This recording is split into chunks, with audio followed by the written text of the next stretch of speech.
Right breaking news అయితే చూస్తున్నాం. కడప జిల్లా వేముల మండలంలో జరిగిన ముగ్గురాయి అక్రమ రవాణా తాను చేయలేదని టీడీపీ రాష్ట్ర కార్యదర్శి పేర్ల పార్థసారథి రెడ్డి అన్నారు. 1999 నుంచి 2025 వరకు టిఫిన్ కంపెనీ వెరైటీస్ ఏజెంట్ గా వ్యవహరించిందన్నారు. అప్పట్లో 26 మైనింగ్ గనులకు అనుమతులు తానే ఇప్పించానన్నారు.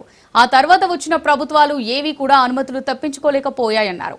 వైఎస్ కుటుంబ అండతో విర్రవీగుతూ కొందరు ముగ్గురాయి అక్రమాలకు పాల్పడుతున్నారని ఆరోపించారు. అశోకప్ప అనే వ్యక్తికి చెందిన మైనింగ్ నుంచి కొన్ని వేల టన్నులు ముగ్గురాయిని తీసి అమ్ముకున్నారన్నారు. 26 చోట్ల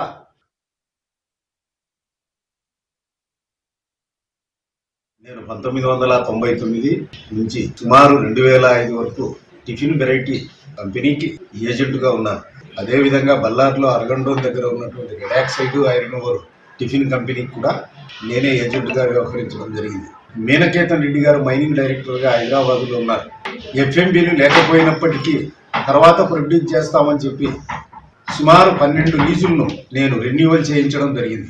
ఏజెన్సీలో ఉండగానే సుమారు 26 చోట్ల గనులు తవ్వడం జరిగింది. ముగ్గురాయి దగ్గరికి పోయినప్పుడు రాజశేఖర రెడ్డి గవర్నమెంట్ రావడం జరిగింది.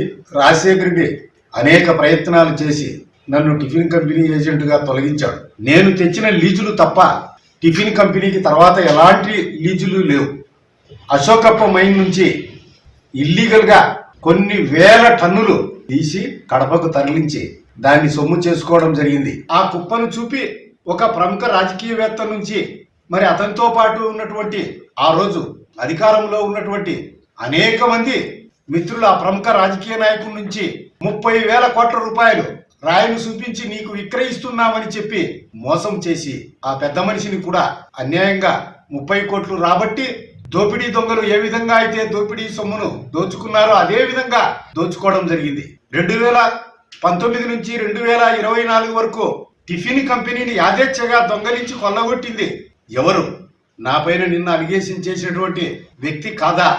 అశోకప్ప మైన్ నుంచి మినరల్స్ తీయలేదని చెప్పి తన పిల్లల మీద ప్రమాణం వెంకటేశ్వర స్వామి దగ్గరికి కానీ కాణిపాకం కానీ